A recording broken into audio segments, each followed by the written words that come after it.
சரி, ஆண்டவர் இந்த நாட்களில் ஒரு விசேஷத்தை வைத்திருக்கிறார். இயேசு மரித்து 3வது நாள் உயிர்த்தெழுந்து 40 நாட்கள் தன்னுடைய சீஷர்களுக்கு காட்சி கொடுத்தார். நான் திரும்ப உங்களுக்கு ஞாபகப்படுத்தி சொல்லுகிறேன். 40 நாட்களுக்கு பிறகு எருசலேமில் காத்திருங்கள் என்று ஆண்டவர் சொன்னார். ஆகவே எருசலேமில் போய் அவர்கள் காத்திருந்தார்கள். எருசலேமில் ஒரு மாடி வீட்டில் போய் மேல் அறையில், மேல் மாடியில் அவர்கள் காத்திருந்தார்கள். காத்திருந்த கூட்டம் எவ்வளவு பேர் சொல்லுங்கள்? 120 பேர். அதுல யாரெல்லாம் காத்திருந்தார்கள்? இயேசுவின் சீஷர்கள், இயேசுவோடு கூட ஊழியம் செய்த அவருடைய தாயாகிய மரியாள். ஒரு ஆமென் சொல்லுங்க. இன்னைக்கு ரோமன் கத்தோலிக்கர்கள் அந்த பரிசுத்தாவியெல்லாம் என்னங்கன்னு பரியாசம் பண்றாங்கல்ல. நீங்க சொல்லி கொடுக்கணும், நீங்க ஆராதிக்கிற மரியாள் வணக்கத்துக்குரிய அம்மா அல்ல, அவர்கள் மதிப்புக்குரிய அம்மாவே தவிர வணக்கத்துக்குரியவர்கள் அல்ல. என்ன கவனிங்கள், அவர்கள் மதிக்கப்படக்கூடியவர்கள், அவர்கள் கிருபை பெற்றவர்கள். பெரிய விஷயம். 30 கோடியில ஒரு அம்மாவை கர்த்தர் செலக்ட் பண்ணி அந்த அம்மா வயத்துல இயேசுவை பிறக்க வைக்கணும்னா அவங்க கொடுத்து வச்சவங்க தான், இல்லைன்னு சொல்லல. அவர்கள் கொடுத்து வைத்தவர்கள், ஆனால் வணக்கத்துக்குரியவர்கள் அல்ல. நன்றா நீங்கள் கவனிக்கணும். மரியாளை வணங்குவது வேதத்தின்படி தவறு. இயேசு கொடுக்கிற, தேவன் அருளுகிற பரிசுத்தாவியை பெறுவதற்கு மரியாள் அம்மாவும் போய் உட்கார்ந்து இருந்தாங்க. வேதம் தெளிவாய் சொல்லுகிறது. அவர்கள் கூடியிருந்து ஜெபித்துக் கொண்டே இருக்கும் போது 50வது நாள், பெந்தேகோஸ்தே என்கிற 50வது நாள் பரிசுத்தாவியானவர் அவர்கள் மத்தியில் இறங்கினதை தான் நீங்கள் வாசித்தீர்கள். பெந்தேகோஸ்தே என்னும் நாள் வந்தபோது அவர்கள் எல்லாரும் ஒருமனப்பட்டு ஓரிடத்தில் கூடி வந்தார்கள். அப்பொழுது பலத்த காற்றடிக்கிற முழக்கம் போல வானத்திலிருந்து சடிதியாக ஒரு முழக்கம் உண்டாகி அவர்கள் உட்கார்ந்த வீடு முழுவதையும் நெருப்பிட்டு, அவர்கள் உட்கார்ந்திருந்த, கொஞ்சம் தெளிவா வசன வாசிக்கும் போது அழுத்தம் திருத்தம் எல்லாம் தெளிவா வாசிக்கணும். வீட்டில் நல்லா வாசித்து பழகினா அப்படி வரும். அல்லேலூயா. உட்கார்ந்திருந்த வீடு முழுவதும் நிரப்பிற்று, அல்லாமலும் அக்னிமயமான நாவுகள் போல் கவனிங்கள். திடீரென்று அவர்கள் அப்படி இருந்து கொண்டிருக்கிற நேரத்தில் ஏற்கனவே ஆண்டவர் சொன்னார், நான் போன பின்பு தேற்றரவாளனாகிய பரிசுத்த ஆவியை உங்களுக்கு அனுப்புவேன். எது வரைக்கும் தெரியுமா? உங்களுக்கு புரியும்படியா சொல்றேன். எல்லாரும் என்ன கவனிக்கணும், இது ஒரு பிரசங்கம் அல்ல, ஒரு கைண்ட் ஆஃப் பைபிள் ஸ்டடி. இது ஒரு விதமான பாடம். இந்த பாடம் எது வரைக்கும் எங்களுக்கு உதவும் பாஸ்டர்? கட்டாயம் உங்கள் மரண காலம் வரைக்கும் உங்களுக்கு உதவும், அல்லது கர்த்தருடைய வருகை பரியந்தம் உங்களுக்கு உதவும். தயவு செய்து இதை ஒரு பிரசங்கமா கவனிக்க கூடாது. This is a lesson. இது ஒரு படிப்பினை, நீங்கள் கற்றுக்கொள்ள வேண்டிய ஒரு காரியம். ஆகவே நீங்கள் கவனமாய் கேளுங்கள். அன்பான தேவ பிள்ளைகளே, பரிசுத்த ஆவியானவர் அந்த இடத்தை அசைய பண்ணினார். சீஷர்கள் மேல வந்து இறங்கினார். அவர் இறங்கும் போது எப்படி இருந்தது? அக்கினிமயமான நாவுகள் போல, தீ நாவு மாதிரி ஃபயரா இருக்கு, அக்கினியா இருக்கு. அவர்கள் ஒவ்வொருவரும் மேலும் வந்து அமர்ந்து, அக்கினிமயமான நாவுகள் போல பிரிந்திருக்கும் நாவுகள். எல்லாரும் சொல்லுங்க, என்ன நாவுகள்? நிறைய பேர் உங்களை பார்த்து கேட்பாங்க, நாங்க பெண்டிகாஸ்டல், நீங்க எல்லாம் இப்ப வந்தவங்க, நாங்க ரோமன் கேத்தலிக், நாங்க ஆரம்பத்திலேயே இருக்கிறோம் அப்படி சொல்லுவாங்க. அல்லது நாங்கள் புரோட்டஸ்டன்ட் பீப்புள், உங்களுக்கு முன்னாடி நாங்க இருக்கிறோம்னு சொல்லுவாங்க.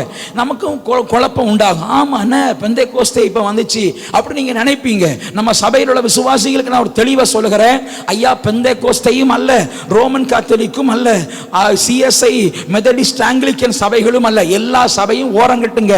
சபை என்று ஆரம்பிக்கப்பட்ட முதல் சபை இங்கே தான் இருக்கிறது. சொல்லுங்க ஒரு ஆமென்.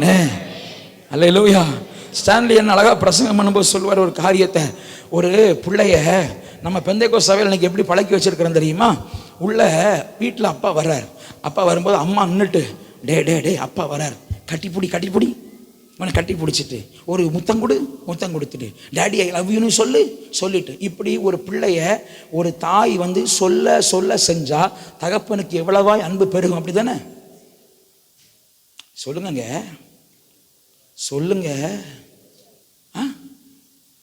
என்ன தம்பி, உங்க அப்பா வராரு, உங்க அம்மா நல்ல செல்லா சிஸ்டர்னுட்டு, சாம் அப்பா வராங்கடா போய் ஒரு ஹக் பண்ணுடா, ஒரு முத்தம் கொடுடா அப்படி சொல்ல, நீ உடனே அப்பாவுக்கு கையை பிடிச்சி உள்ள கூட்டிட்டு வா, அப்பா நீங்க ரொம்ப நல்லவர்னு சொல்லு.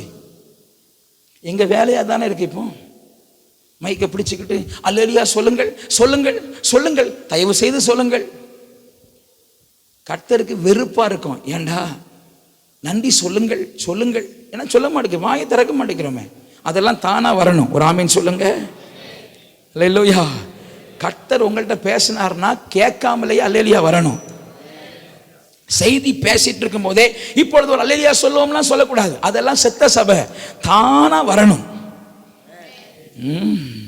நான் பார்த்தா மட்டும் வரக்கூடாது, நான் பார்க்காமலே வரணும். சில பிள்ளைகள் முன்னாடி உட்கார்ந்துருக்கிறீங்க, பார்த்தா மட்டும்தான் அது நல்லா கவனிக்கிறது போல, இல்லைன்னா என்னென்னமோ நடக்குது. ஸ்தோத்திரம், அல்லேலூயா.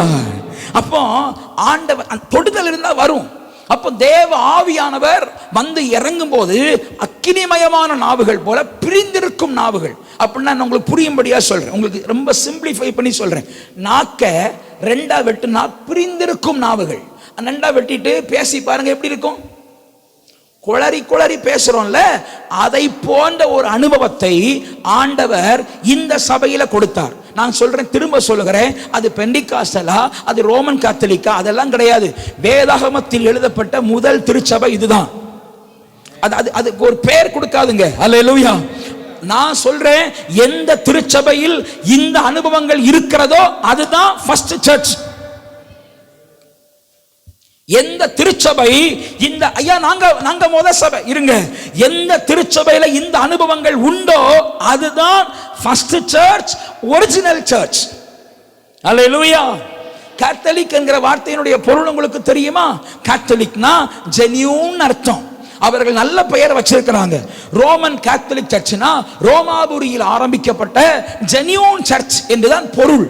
ஆகவே நாம இன்னைக்கு கேத்தலிக் சர்ச்னு சொன்னால் நமக்கு ஒரு பெரிய பின்மாற்ற சபை போல ஒரு தோற்றத்தை நம்முடைய மனசில் என்ன செஞ்சிட்டோம், உருவாக்கிட்டோம். எனக்கு அன்பானவர்களே, அப்போ கேத்தலிக் சர்ச்சா, புரோட்டஸ்டன்ட் சர்ச்சா, பெண்டிகாஸ்டல் சர்ச்சா என்கிறதல்ல காரியம். நாம் ஆண்டவருடைய சத்தியத்தின்படி இருக்கிற சபையா இருந்தா அதுதான் ரியல் சர்ச். நான் கிருபையினால சொல்லுகிறேன், நம்முடைய சபையில் அந்த அனுபவங்கள் பூரணமாய் உண்டு. ஒரு ஆமென் சொல்லுங்க. நம்முடைய சபை அப்போஸ்தலர் 2ஆம் அதிகாரத்தில் சொல்லப்பட்ட அனுபவத்தை முழுவதுமாய் விசுவாசிக்கிறது. அது ஒரு சிஎஸ்ஐ சர்ச் பாஸ்டரா இருந்தாலும் அப்போஸ்தலர் நடபடிகளில் 2ஆம் அதிகாரத்தில் சொல்லப்பட்ட அந்த அனுபவத்தை விசுவாசிக்கிற தேவ மனுஷனா இருந்தா நாங்கள் அவரை கனம் பண்ணுகிறோம். ஒரு ஆமென் சொல்லுங்க. ஹல்லேலூயா. ரோமன் கத்தோலிக் ஃபாதரா இருந்தாலும் இந்த அனுபவத்தை இவர் விசுவாசிக்கிறவரா இருந்தா நாம அவரை உடனே இவர் ரோமன் கத்தோலிக் ஃபாதர்னு யோசிக்க கூடாது. சத்தியத்தை கை கொண்டு வருகிற எந்த சபையார் உட்பிரவேசிங்கள்னு பரலோகத்தில் சத்தம் கேட்கும் தெரியுமா?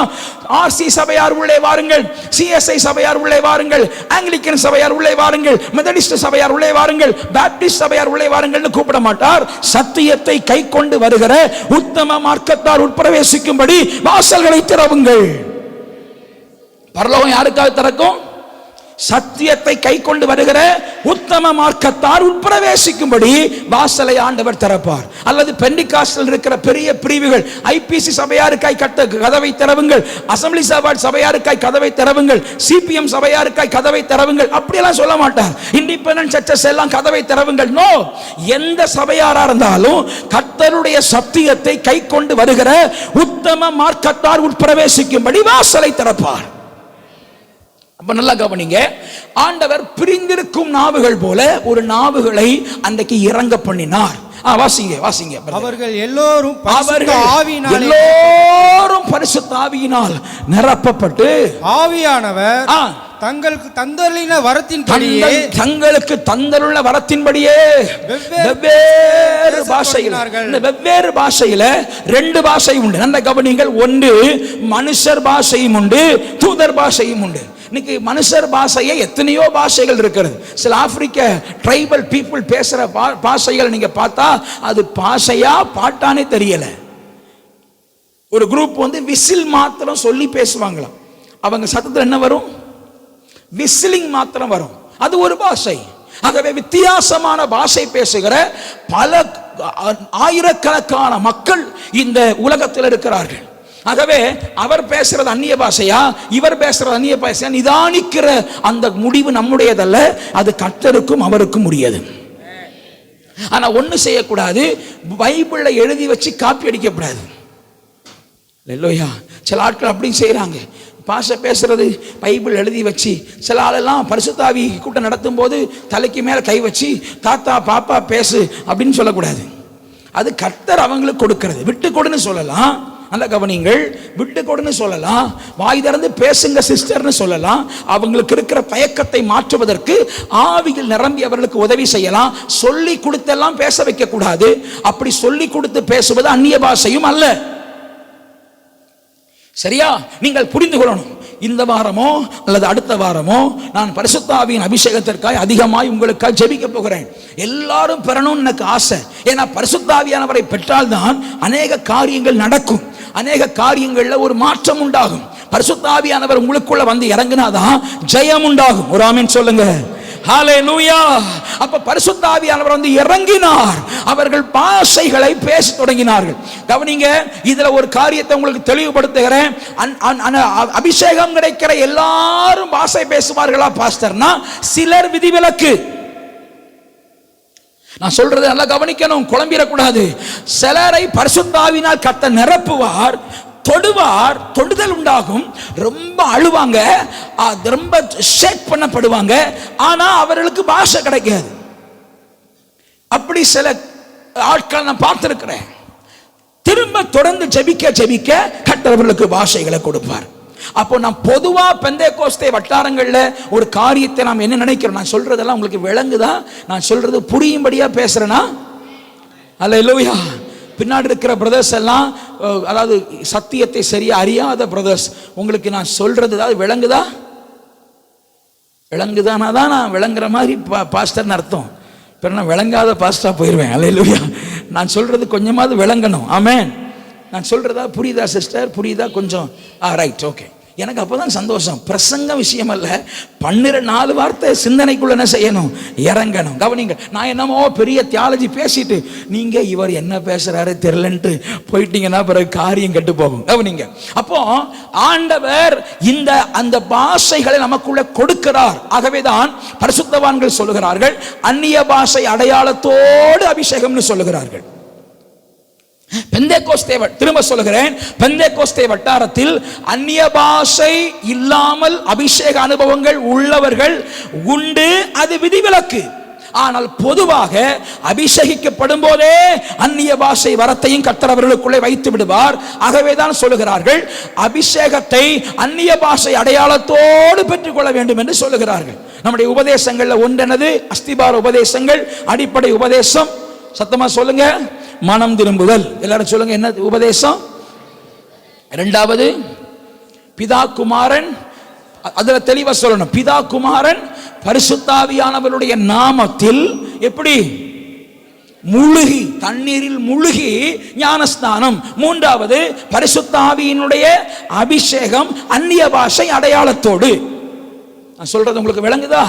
ரைட். அந்த 3 அனுபவத்தை நீங்கள் பெற்றுக்கொண்டால் தான் நீங்க இப்போ 1ஆம் கிளாஸ்ல கால் வைக்கிறீங்கன்னு அர்த்தம். சிலர்லாம் இந்த 3 பெற்றுக்கொண்டா PhD முடிச்ச மாதிரி நினைச்சிடுறாங்க. கிடையாது. இப்பதான் 1ஆம் கிளாஸுக்குள்ளேயே கால் வைக்கிறோம். Hallelujah.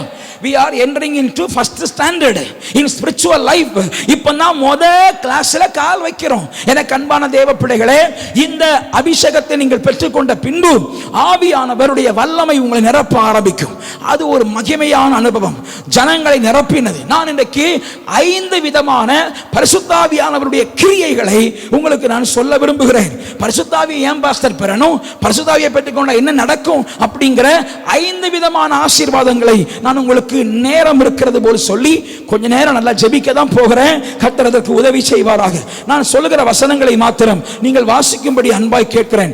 யோவான் எழுதின சுவிசேஷ புஸ்தகம் 14ஆம் அதிகாரம் 26ஆம் வசனத்தை ஒருவர் வாசிக்க கேட்போம். நாமத்தினாலே பிதா அனுப்புகிற பரிசுத்த ஆவியை தேற்றமான எல்லாவற்றையும் உங்களுக்கு போதித்து, என் நாமத்தினாலே பிதா அனுப்ப போகிற பரிசுத்த ஆவியாகிய தேற்றரவாளனே எல்லாவற்றையும் உங்களுக்கு போதித்து, நான் உங்களுக்கு சொன்ன எல்லாவற்றையும் உங்களுக்கு நினைப்பூட்டுவார். என்ன கவனிங்கள், ஆண்டவர் உங்களுக்குள்ளே ஒரு நினைப்பூட்டுதலை, ஒரு உணர்த்துதலை கொடுக்கிறவர். ஆண்டவர் நம்மை உணர்த்துகிறவர், நம்மோடு பேசுகிறவர், நம்மோடு இடைப்படுகிறவர். கவனிங்கள், கர்த்தருடைய வசனத்தை நான் பிரசங்கித்தாலும் இந்த வசனத்தை உங்களுக்கு எடுத்து கொடுக்கிறவர் யார்தான்? சத்தமா சொல்லுங்க, கர்த்தர்னு சொல்லக்கூடாது, பரிசுத்த ஆவியானவர்.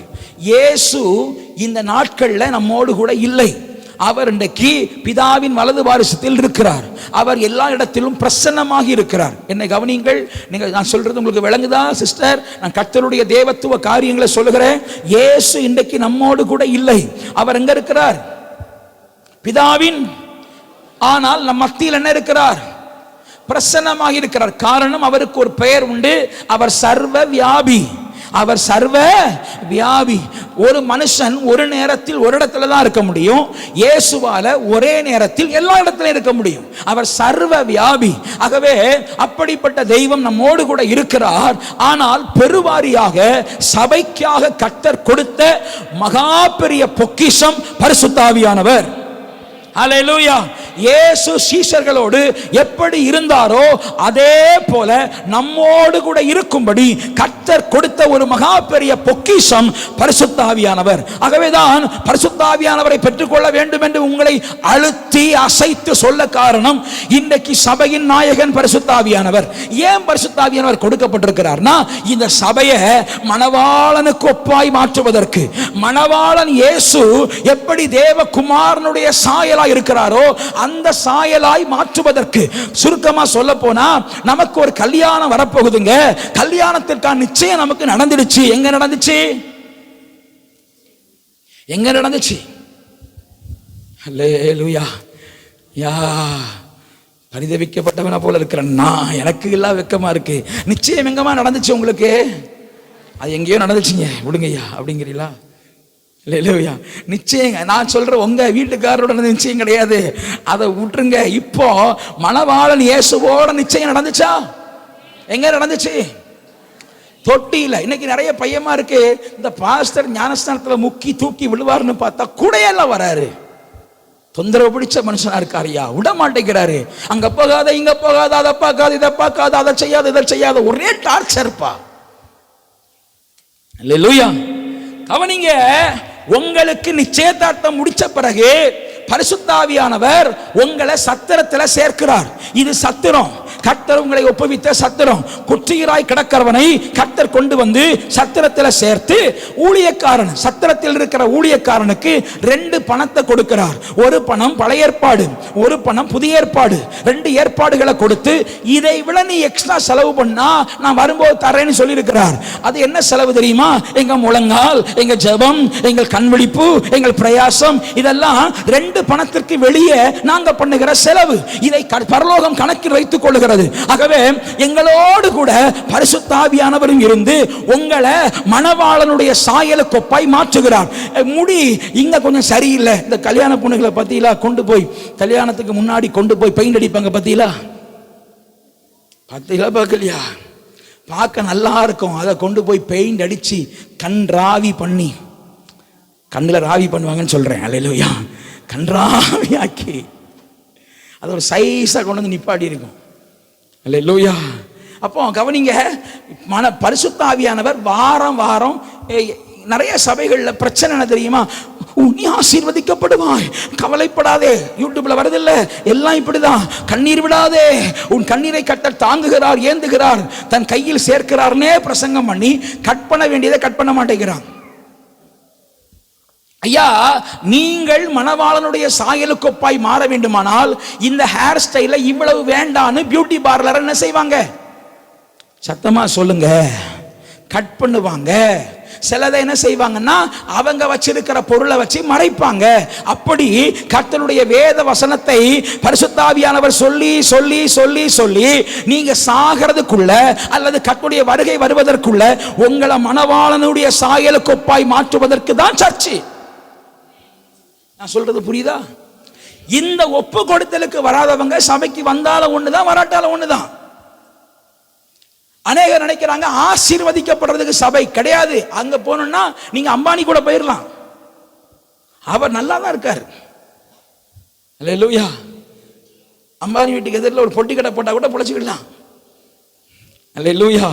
இது ஆசீர்வதிக்கிற இடம் மாத்திரமல்ல. நான் சொல்றேன் ஆசீர்வதிக்கிற இடம் இல்லைன்னு சொல்லல, ஆசீர்வதிக்கிற இடம் மாத்திரமல்ல, இது உங்களை மணவாளனுடைய சாயலுக்கு ஒப்பாய் மாற்றுவதற்கு பரிசுத்த ஆவியானவர் சபையோடு இருக்கிறார். சரி, எது வரைக்கும் இருப்பார்? இயேசு வருகை வந்தவுடன் பரிசுத்த ஆவியானவர் சபையை விட்டு போயிடுவார். அநேகருக்கு ஒரு பெரிய இருதய தைரியம் என்னன்னா, பாஸ்டர் எப்படியும் வருகையில ஒருவேளை கைவிடப்பட்டா நான் இரத்த சாட்சியா மரிச்சு வந்துடுவேன். எப்படி மரிச்சு வந்துடுவேன்? நிறைய பேர் சொல்ற சாக்கு போக்குகளை சொல்றேன். கைவிடப்பட்ட என்ன? இரத்த சாட்சி கூட்டம் சத்திய பாதையில். தெரியுமா உங்களுக்கு? நாங்கெல்லாம் இரத்த சாட்சி கூட்டத்தில் வந்து நிற்போம். அந்தி கிறிஸ்து வருவான், முத்திரைய பதிம்பான், நான் ஏய் போடா அப்படின்னு சொல்லுவேன். அல்லேலூயா.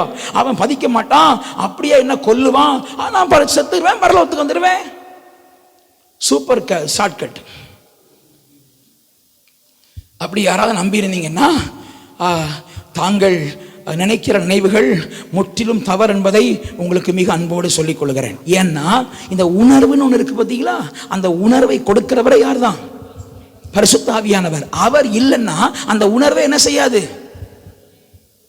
அதனால பரிசுத்த ஆவியானவர் இருக்கும் போதே அவர் உணர்வுக்கு சில நேரம் பிரசங்கத்தில் ஆவியானவர் உணர்த்த அந்த அதுக்கு பேர் உணர்த்துதல். எல்லாரும் பக்கத்தில் கைப்பிடி சொல்லுங்க. பரிசுத்த ஆவியானவர் உணர்த்துகிறார். குடிக்காதே, சிகரெட் பிடிக்காதே, குடிக்காதே, பிடிக்காதே, போடாதே, தேடாதே, இப்படி எல்லாம் சொன்னா சிலருக்கு என்னையே பாஸ்டர் குத்தி குத்தி குத்தி இல்ல உணர்த்தி. எல்லாரும் சொல்லுங்க, இதுக்கு பேர் குத்தி கிடையாது, உணர்த்தி. பரிசுத்த ஆவியானவர் பேசுறத, பரிசுத்த ஆவியானவர் உணர்த்துறத குத்தின்னு எடுத்துக்கிட்டா நீ மனம் திரும்ப முடியாது. அல்லேலூயா. பரிசுத்த ஆவியானவர் பேசுறத குத்துறாரு அப்படின்னு எடுத்துக்கிட்டா மனம் திரும்ப முடியாது. கட் பண்ணும் போது கொஞ்சம் வலி இருக்கும். சில சில சில தோலை பிடிச்சு இழுத்து கட்டும் போது கொஞ்சம் வலி இருக்கும். சில முடிய பிடிச்சு இழுத்து வைக்கும் போது கொஞ்சம் வலி இருக்கும். அந்த வலியை சகித்து கொண்டால் மணவாளனுடைய சாயலுக்கு ஒப்பாய் மாற்றுகிற பரிசுத்த ஆவியானவர் சபைக்குள்ளே உலாவி கொண்டிருக்கிறார். ஆகவே உணர்த்துதலுக்கும் குத்துதலுக்கும் வித்தியாசம் உண்டு. நான் தேவ சமூகத்தில் நின்று சொல்லுகிறேன், எத்தனையோ சம்பவங்களின் காதுகளுக்கு வரும். நான் சொல்றேன், இந்த பலிபீடத்தில் நின்று அந்த இடத்தில் நின்று ஒரு நாளும் அந்த காயமெல்லாம் என்னோடு, அந்த காயமெல்லாம் என்னோட விழுங்கிடுவேன். தோத்திரம். அதை வச்சு பிரசங்கம் பண்றது எனக்கு கிடையாது. அந்த பழக்கத்தை ஆண்டவர் எனக்கு தரமாட்டார்னு நான் ஆழமா விசுவாசிக்கிறேன். ஒரு ஆமீன் சொல்லுங்க.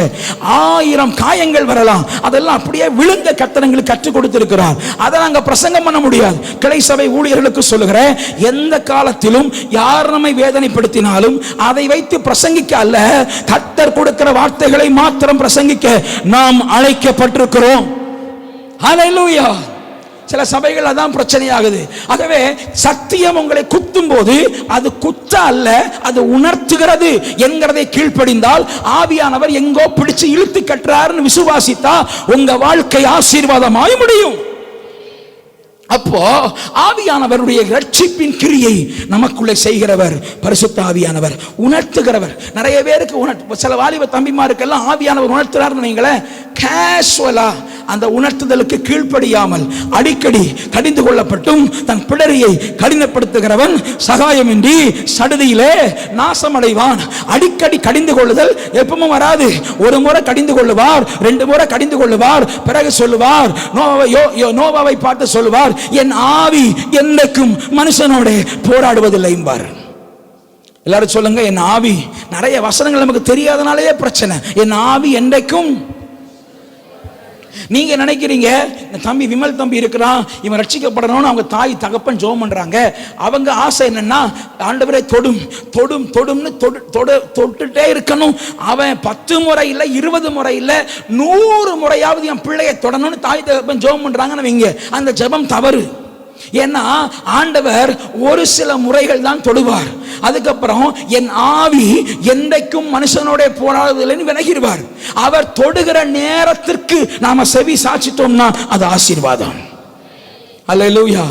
பாஸ்டர் நான் மனம் திரும்பவே இல்லை. என்ன கவனிங்க வாலிபர்கள், கவனிங்க. நான் மனம் திரும்பவே இல்லை, யாரோ எனக்காக ஜெபம் ஜெபம் ஜெபம்னு பண்ணிக்கிட்டே இருக்கிறாங்களே, இதனுடைய காரியம் என்னவாய் முடியும் சொல்லட்டுமா?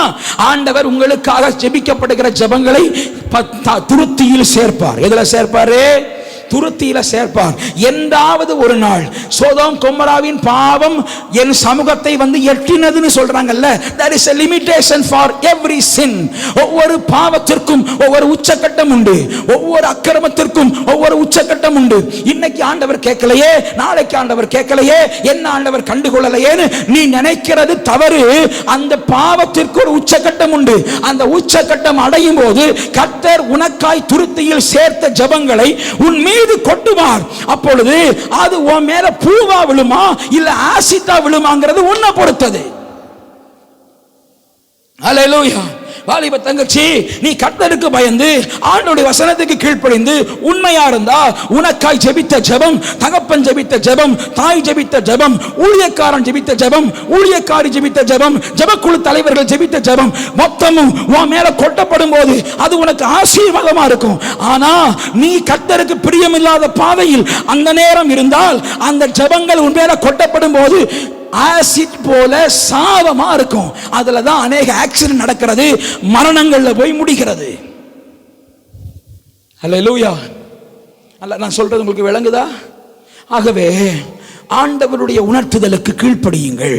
பரிசுத்த ஆவியானவர் உணர்த்துகிறார். சிலர்லாம் எதையுமே கண்டுகொள்ற ஆவியானவர் உணர்த்துகிறார், இந்த கான்செப்டே கிடையாது. அப்படி இருக்காதுங்க. ஒவ்வொரு பிரசங்கத்திலும் கர்த்தர் உணர்த்துகிற காரியங்களை எழுதி வச்சு அதுக்கு கீழ்ப்படியுங்கள். அல்லேலூயா. இரண்டாவது வாசிக்கலாமா?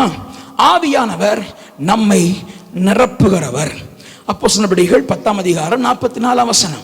10ஆம் அதிகாரம் 44ஆம் வசனம். இந்த வார்த்தைகளை பேதுரு பேசிக் கொண்டிருக்கையில் வசனத்தை கேட்டவர்கள் யாவர் மேலும் பரிசுத்த ஆவியானவர் நிரப்புகிறவர். சத்தமா சொல்லுங்க, என்ன செய்கிறவர்? அல்லேலூயா. என்ன செய்கிறவர்? நிரப்புகிறவர். ஆவியானவர் நிரப்புகிறவர். அது என்னங்க, இந்த பெந்தேகோஸ்தே மக்கள் ஒரே கையை தட்டி என்னமோ பேசுறாங்களே, அப்படி இல்லை. ஆவியானவர் நிரப்புகிறார். ஸ்தோத்திரம். அல்லேலூயா. நிரப்புகிறத குறித்து சில காரியங்களை சொல்றேன். பாஸ்டர், சிலர் வந்து சரீரத்தை தேவ ஆவியான வரும்போது பயங்கரமா, இது பிசாசின் ஆவியா பரிசுத்த ஆவியா ஒரு மாதிரி பண்றாங்களே, தன்னால் வாலிப பிள்ளைகள்லாம் அடக்கி கொள்ள முடியாம என்னமோ பண்றாங்களே. தேவ ஆவியின் நிரம்புதல் நபருக்கு நபர் வித்தியாசமானது. அல்லேலூயா. இப்ப சொல்றேன், எல்லாரும் என்ன கூட சேர்ந்து சொல்லுவீங்களா? நபருக்கு நபர் வித்தியாசமானது. இன்னொன்னு சொல்லுங்க, சித்தத்திற்கு சித்தம் வித்தியாசமானது. விளங்குதா? காட்ஸ் பர்பஸ் சிலர் மேல விசேஷமா இருக்கும்போது அதற்கான விசேஷ அபிஷேகத்தை ஆண்டவர் ஊற்றுவார். அல்லேலூயா. அழைப்பு கேட்ட அபிஷேகம், அப்படி சொல்லுங்க, எல்லாரும் சொல்லுங்க, அழைப்பு கேட்ட அபிஷேகம். நான் சிறு பையனா இருந்தேன் எங்க சர்ச்சில். ஒரு காரியத்துக்காக ஜெபம் யோசித்து மறந்துட்டேன். தம்பி சிவபிரகாசத்தினுடைய விஜய் தம்பியினுடைய அப்பா, அவர் கடந்த நாட்கள் ரொம்ப பலவீனப்பட்டு அவருடைய மூளையில போகிற நரம்பு ப்ளீடிங் ஆகி ரொம்ப கஷ்டப்பட்டார். இப்போ எனக்கு பார்த்த உடனே ஞாபகம் வருகிறது. தம்பி இதை போர்ஷன் கட் பண்ணிடுறேன், ஜெபம் பண்ணுவோமா எல்லாரும்? நான் மறந்துட்டேன், இப்போ பார்த்த உடனே எனக்கு ஞாபகம் வருகிறது. எல்லாரும் கரங்களை உயர்த்தி சிவபிரகாசத்தினுடைய அப்பாவுக்காக சர்ஜரி பண்ணணுமாங்கிற ஒரு டிசிஷன் எடுக்காமல் இருக்கிறாங்க டாக்டர்ஸ். சர்ஜரி இல்லாமல் கர்த்தர் அற்புதம் செய்யும்படி எல்லாரும் வாய்களை திறந்து ஜெபம் பண்ணுங்க இயேசுவின் நாமத்தில். இன்றைக்கு தான் முதல்ல ஐயா சபைக்கு வந்திருக்கிறார், நான் விசுவாசிக்கிறேன். கர்த்தருடைய கரம் ஆண்டவர் ஐயாவை தொடுவதாக. எல்லாரும் ஜெபம் பண்ணுங்க. சிவபிரகாசத்தினுடைய அப்பாவை தொடுவதாக. ஐயா எழுப்பி நிற்க முடியும்? ஐயா எழுப்பி நில்லுங்க. ஐயா எழுப்பி நில்லுங்க. இயேசுவின் நாமத்தில் அவருடைய சகல பாவ வாழ்க்கைகள் முடிவுக்கு வருவதாக. இந்த வியாதி அழிவுக்கு ஏதுவா இல்லாமல் ரட்சிப்புக்கு ஏதுவா இருப்பதாக. இயேசுவின் நாமத்தில் இந்த வியாதி அழிவுக்கு ஏதுவா இல்லாமல் ரட்சிப்புக்கு ஏதுவா இருப்பதாக. ஆண்டவரே, அந்த குடும்பத்தில் எத்தனையோ காரியங்களை நீ அனுமதித்தீர், அது அழிவுக்கு ஏதுவானதல்ல, ரட்சிப்புக்கு ஏதுவானது. கர்த்தருடைய கரம் வெளிப்படட்டும், அற்புத சுகம் உண்டாகட்டும், விடுதலை உண்டாகட்டும். ஆண்டவரே, நீர் அப்படி செய்கிறதற்கு ஸ்தோத்திரம். இயேசுவின் நாமத்தில் பிதாவே, ஆமென். உட்காருங்க ஐயா, கர்த்தர் உங்களை சுகப்படுத்துவார். தைரியமா உட்காருங்க. என்ன தைரியமா உட்காருங்க.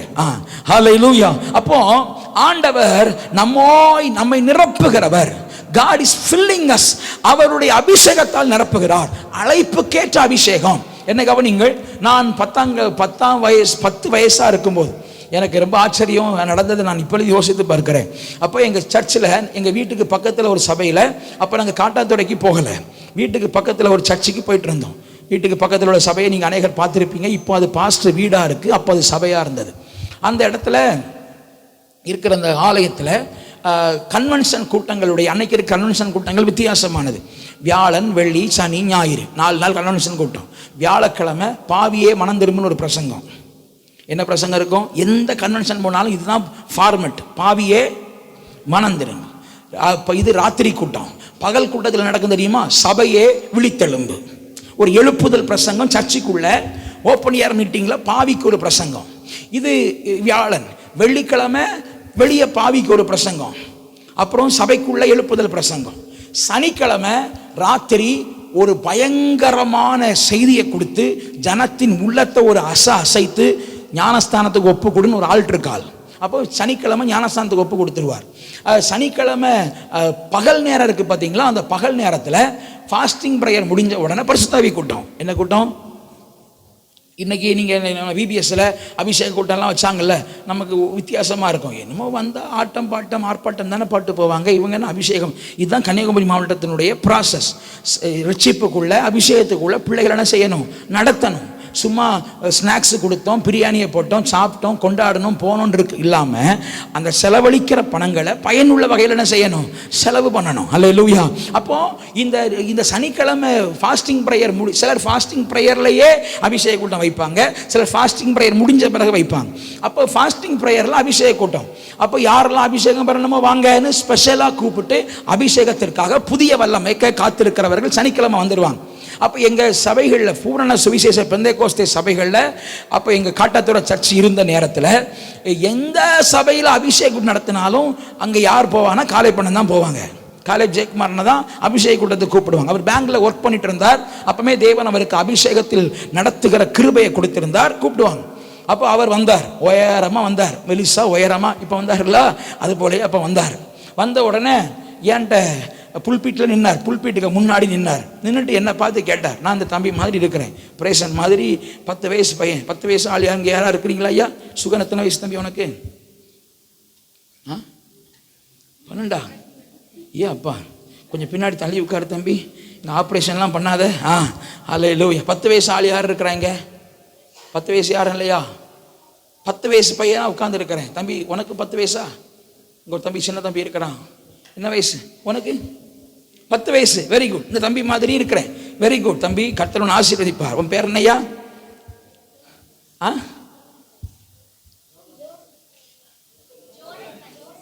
Jordan rice.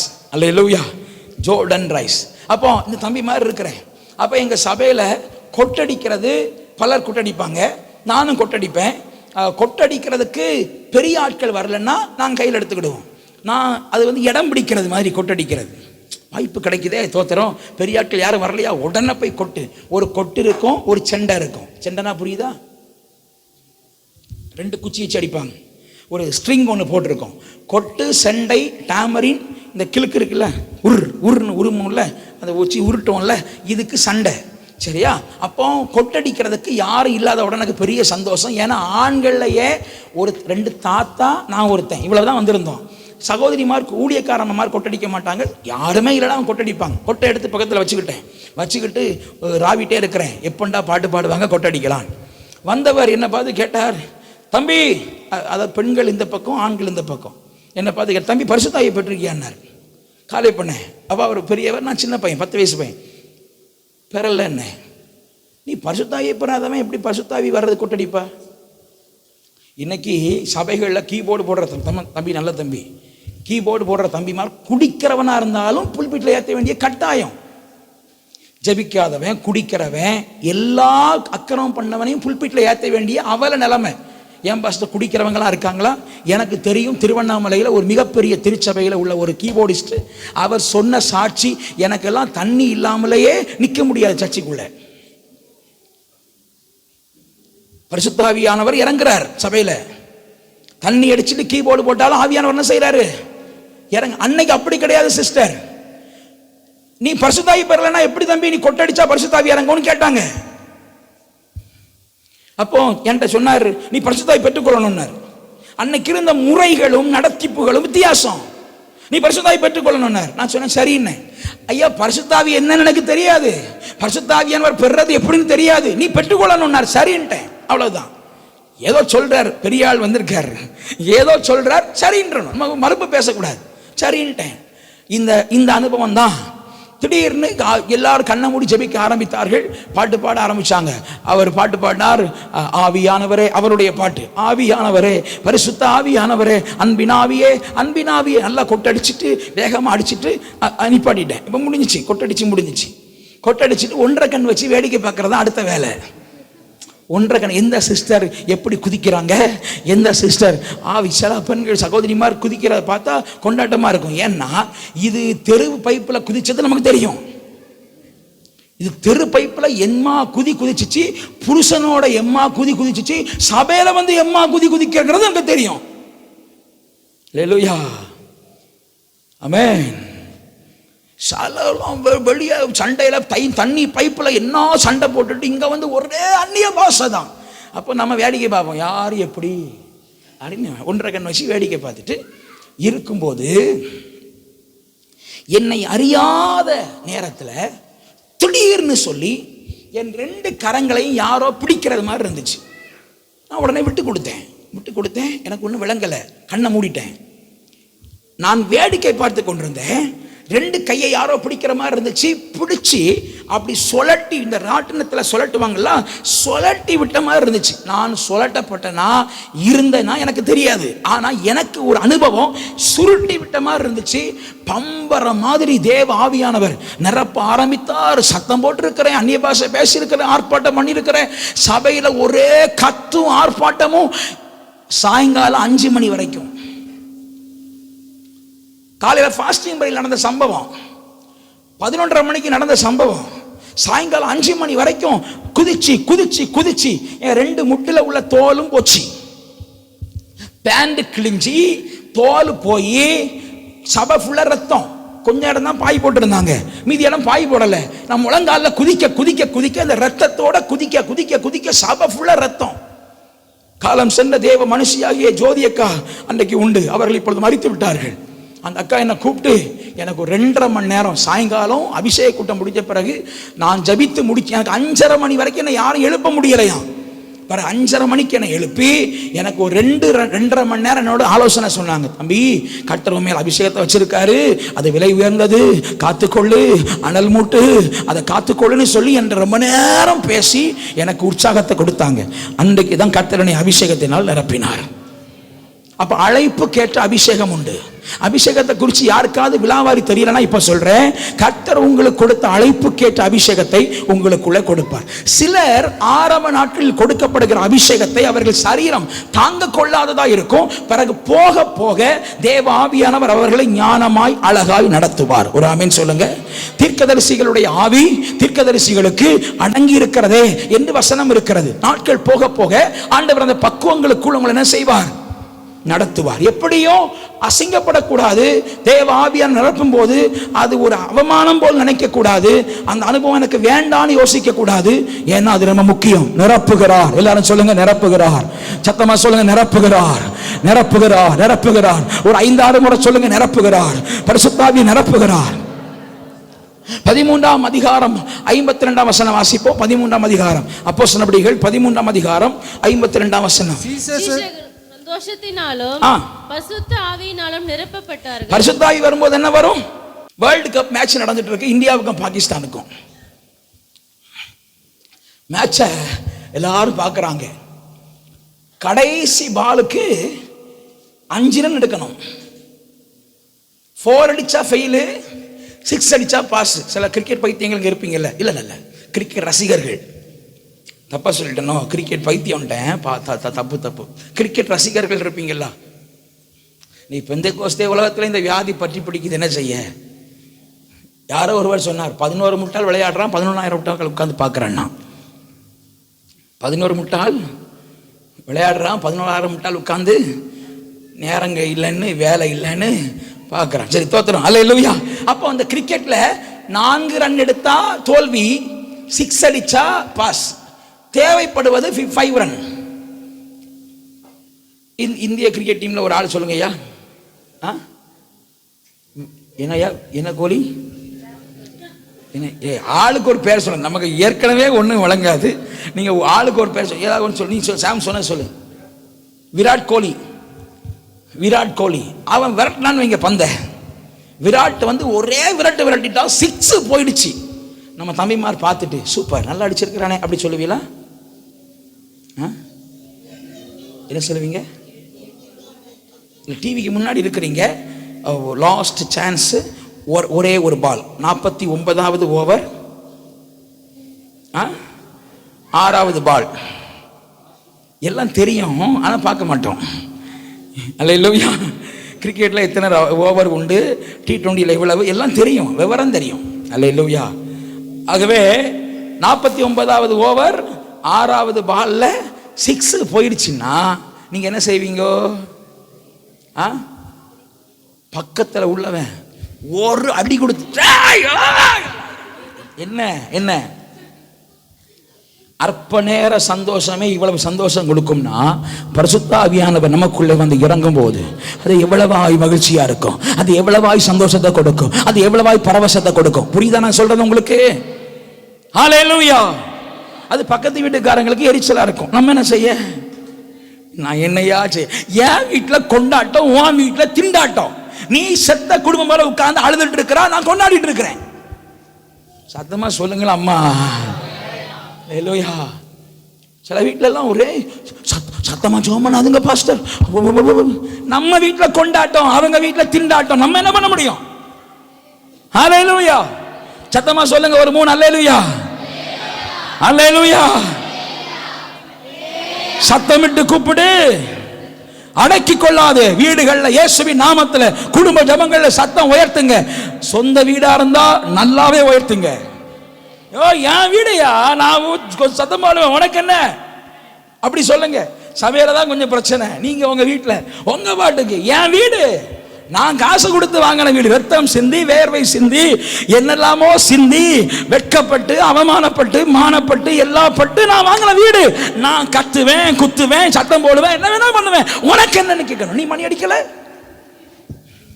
நான் பொறுக்கல. அல்லேலூயா. நான் நல்லபடியா உட்கார்ந்து இலை போட்டு சாப்பிடும் போது நீ காக்கா வாவான்னு கூப்பிடல. எனக்கு சாப்பிடும் போது நீ யாரு காக்காவை கூப்பிட? அது தெரியாம உன் சாப்பாட்டுல இருந்து என் சாப்பாட்டுல வந்து உட்கார்ந்துட்டா நான் அதெல்லாம் சகிக்கல. அல்லேலூயா.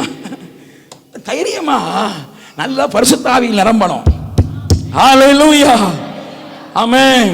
பரிசுத்த ஆவியில் ஜெபம் பண்ணுவது எங்கள் சந்தோஷமே. பரிசுத்த ஆவியில் ஜெபம் பண்ணு, துதிப்பதும் ஸ்தோத்தரிப்பதும் எங்கள் சந்தோஷம். பாட்டு போடு தம்பி. துதிப்பதும் ஸ்தோத்தரிப்பதும், துதிப்பதும் ஸ்தோத்தரிப்பதும் எங்கள் சந்தோஷமே. ஜெபிப்பதும் வேதம் வாசிப்பதும் எங்கள் சந்தோஷமே. ஜெபிப்பதும் ஆமென் எங்கள் சந்தோஷமே. போட்டியா? துதிப்பதும் ஸ்தோத்தரிப்பதும் எங்கள் சந்தோஷமே. ஜெபிப்பதும் வேதம் வாசிப்பதும் எங்கள் சந்தோஷமே. ஜெபிப்பதும் வேதம் வாசிப்பதும் ஆமென். துதிப்பதும் ஸ்தோத்தரிப்பதும் எங்கள் சந்தோஷமே. ஜெபிப்பதும் ஆமென் எங்கள் சந்தோஷமே. பரிசுத்த ஆவியில் ஜெபம் பண்ணுவதும் எங்கள் சந்தோஷமே. பரிசுத்த ஆவியில் ஜெபம் பண்ணுவதும் எங்கள் சந்தோஷமே. பரன் இயேசுவிலே களி கூறுவதும் எங்கள் சந்தோஷமே. பரன் இயேசுவிலே களி கூறுவதும் எங்கள் சந்தோஷமே. காலை எழுவதும் பாடி மகிழ்வதும் எங்கள் சந்தோஷமே. சத்தமா காலை எழுவதும் ஓ எங்கள் சந்தோஷமே. புது கிருபையால் தினம் நிறைவதும் எங்கள் நிறைய குடும்பத்தில் மூஞ்சில நான் முழிச்சம்பார் காலையில். ஏன்னா நீ என்ன யோகியமாயா? பேசாம போயா, புருஷ மனைவி. அந்த போயா வாயா இங்க சனியனே. ஏன் தெரியுமா? காலை எழுவதும் பாடி மகிழ்வதும் எங்கள் காலையில் எழும்புறதும் இல்லை. அப்படியே எழும்பினாலும் நான் உண்டு. சொல்லுங்களேன், வழக்கம் தானே. நான் உண்டு, என் வேலை உண்டு, நீ உண்டு. அல்லேலூயா. மலையாளத்தில் நம்ம அழகா சொல்லலாம், ஞான் உண்டு என் சோழி உண்டு. ஞான் உண்டு என் சோழி உண்டு. நான் உண்டு, என் வேலை உண்டு. போ. குடும்பம் ஒண்ணுக்கு ஒண்ணு விளங்காத மாதிரி மாதிரி அப்படிதான் இருக்கும். இதுல பெரிய மாற்றம் வராது. நான் சபைக்கு வரேன், வந்துட்டு போ, காணிக்க கொடுத்துட்டு போ, அப்படிதான் இருக்கும்.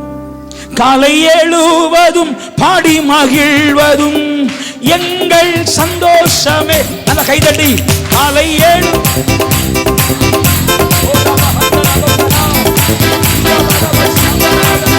புது கிருபையா தினம் நிறைவதும் எங்கள் சந்தோஷமே.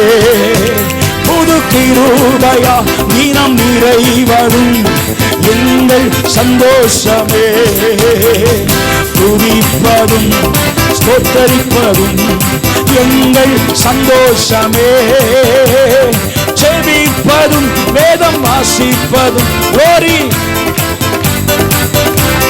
பரபரதனா செபிப்பதும் வேதம் வாசிப்பதும். அல்லேலூயா. நம்ம சபையில புதுசா ஒரு குடும்பம் வந்து கொண்டிருக்கிறது. அந்த குடும்பத்தில் ஒரு பெரிய தேவை. பெரிய தேவைனா குழந்தை பாக்கியத்துக்காக ஒரு பெரிய ட்ரீட்மெண்ட் எடுக்கிற அளவுக்கு பெரிய விஷயம். என்கிட்ட ஃபோன் பண்ணி கேட்டாங்க, பாஸ்டர் நாங்கள் என்ன பண்ணலாம்? புதுசாக வர்ற ஒரு ஃபேமிலி. நான் சொன்னேன், தாராளமாக. ஹஸ்பண்ட் ரட்சிக்கப்படாதவர், அவர் இன்னும் பாவத்திலிருந்து மனம் திரும்பலை. அவர் என்கிட்ட ஃபோன் பண்ணி கேட்டார், பாஸ்டர் உங்கள்கிட்ட நான் பேசணும்னு இருந்தேன். நாங்கள் உங்கள் சர்ச்சுக்கு சில வாரங்களாக வந்துட்டு இருக்கிறோம், எனக்கு தெரியுமா? நான் ஊரில் இருந்தேன். தெரியும் பிரதர், நீங்கள் சொல்லுங்கள். அப்போ நாங்கள் இப்படி ஒரு ட்ரீட்மெண்ட் எடுக்கலாம்னு யோசிக்கிறோம், நீங்கள் என்ன சொல்கிறீங்க? எடுங்க, தப்பு இல்லை, எடுங்கன்னு சொல்லி ஜோம் பண்ணிக்கிறேன் சொல்லிட்டேன். போன வாரம் நான் பிரசங்கம் பண்ணேன். என்ன பிரசங்கம் பண்ணேன்? பட்டி தான் என்ன செய்யணும்னு சொன்னேன். சொல்லுங்க. 3 அதிகாரம். இப்போ நான் இவ்வளவு க்ளூ கொடுத்த பிறகு தான் சொல்றீங்க.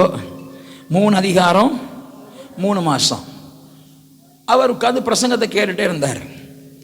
வீட்டுக்கு போன பிறகு சிஸ்டர் நானும் ஒரு ஊருக்கு போயிட்டு இருக்கும்போது அந்த ஃபேமிலியை கொஞ்சம் விசாரியன்னு சொல்லி ஃபோன் பண்ண சொன்னேன். இப்போ சிஸ்டர் ஃபோன் பண்ணும்போது, சிஸ்டர் எங்கள் வீட்டுக்காரர் அதை கேட்டிருந்தாரா? அவர் கவனிங்க, தேவ வசனம் எவ்வளவு அழகா தொடுது பாருங்க. ஏதாவது திட்ட போறீங்களா பாஸ்டர்? திட்டணும் போல தான் வருது.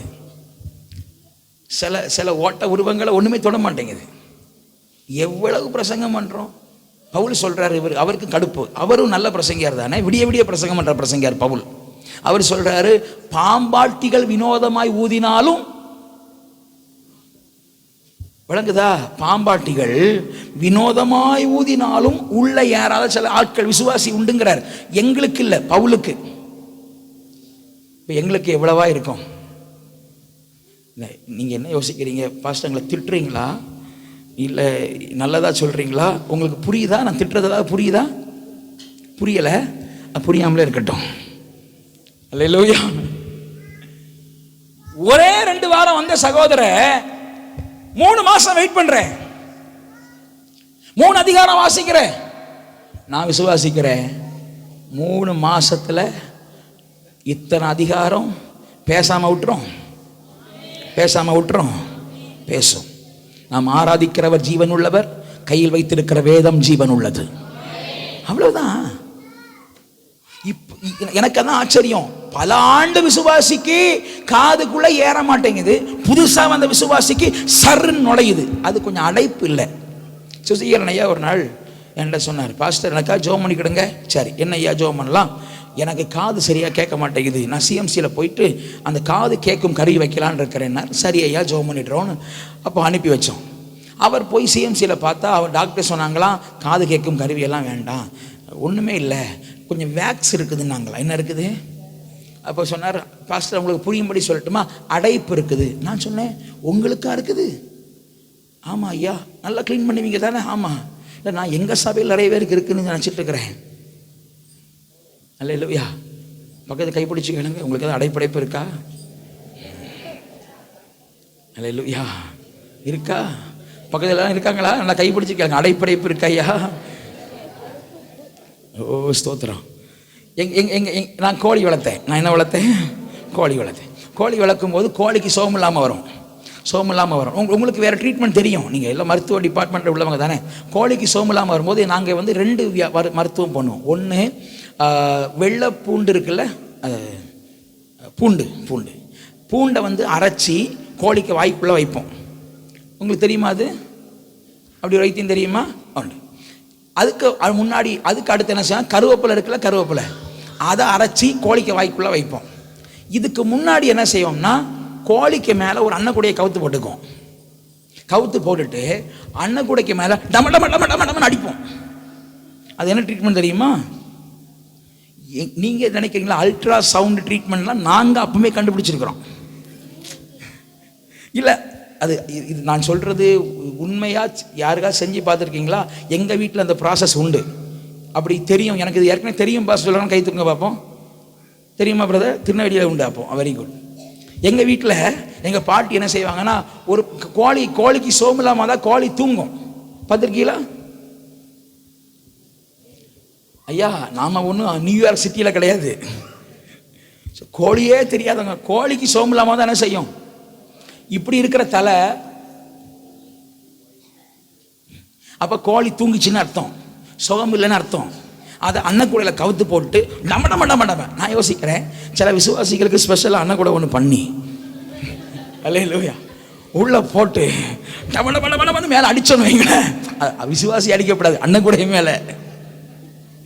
காதில் உள்ள அடைப்பெல்லாம் கொஞ்சம் படக்குன்னு திறந்துட்டு வந்துடும் நினைக்கிறேன்.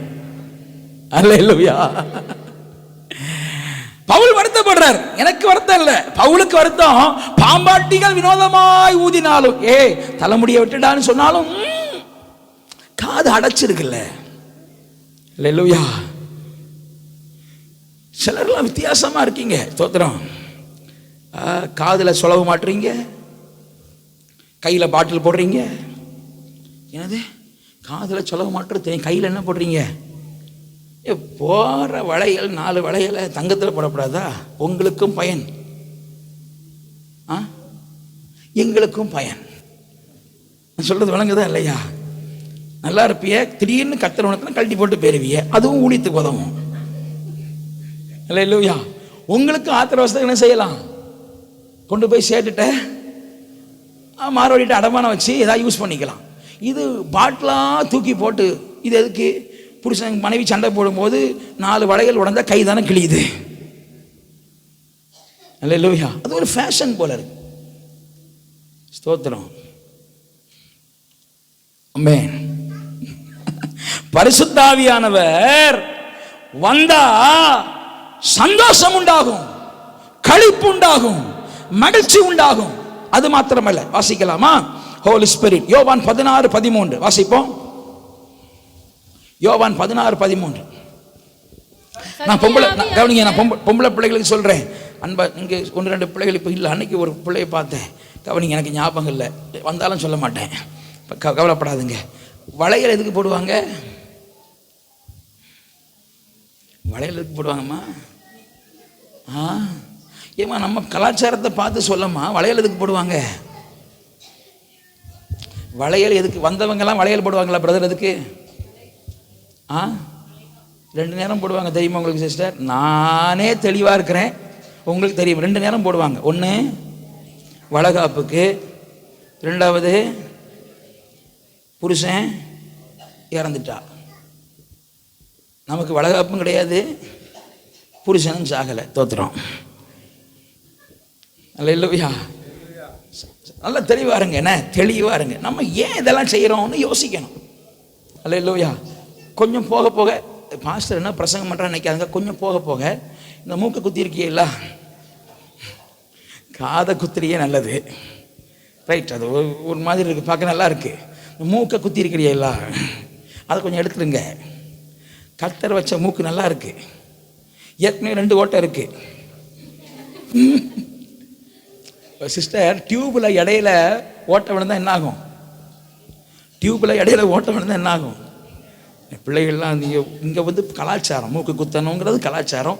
சபைக்குள்ளே வந்துட்ட பிறகு உங்களுக்கு சொல்கிறேன், அது ஏற்கனவே 2 ஓட்டைக்குள்ளே இன்னொரு எக்ஸ்ட்ரா ஓட்டை போட்டு ஒரு மாதிரி பண்ணாதுங்க. அல்லேலூயா. நான் அடுத்த வாரமே எங்கள் சபை எப்படி மாறுதுன்னு பாருங்க, மர்வமாக்கப்பட்ட சபையாக மாறும். அல்லேலூயா. என்ன உங்களுக்கு கோவமா? கோவமா? கோவமா? இல்லை, மூக்கு குத்தியை கொண்டு நாங்கள் எங்கே என்ன பண்ணுறது பாஸ்டர்? அதையும் காணிக்கை பெட்டில் போட சொல்கிறீங்களா? இல்லை இல்லை இல்லை, அதுக்கு ஒன்று பண்ணுங்க. உங்கள் பிள்ளைக்கு பிளாஸ்டிக்கில் கம்மல் போட்டிருக்கீங்கல்ல, அதை கொஞ்சம் தங்கத்தில் போட்டு கொடுத்துருங்க. அல்லேலூயா. சரி, என்னமோ நம்ம காரியத்துக்கு வருவோம். அல்லேலூயா. யோவான் 16:13 வாசிப்போம். சத்திய ஆவியாகிய அவர் வரும்போது சகல சத்தியத்திற்குள் உங்களை நடத்துவார். அவர் தம்முடைய சுயமாய் பேசாமல் தாம் கேள்விப்பட்டவைகள் யாவையும் சொல்லி வரப்போகிற காரியங்களை உங்களுக்கு அறிவிப்பார். சில சகோதரி சில சகோதரன்மாருக்கு சத்தியத்தை குறித்த தெளிவு வரல. எத்தனை முறை பேசினாலும் சத்தியம் உள்ள போகல. பிரதர் சிஸ்டர், பரிசுத்த ஆவியானவர் உங்களுக்குள்ள வந்தா பல ஆண்டுகளாய் நீங்கள் கீழ்ப்படியாத சத்தியத்துக்கெல்லாம் உடனே கீழ்ப்படிஞ்சிருவீங்க.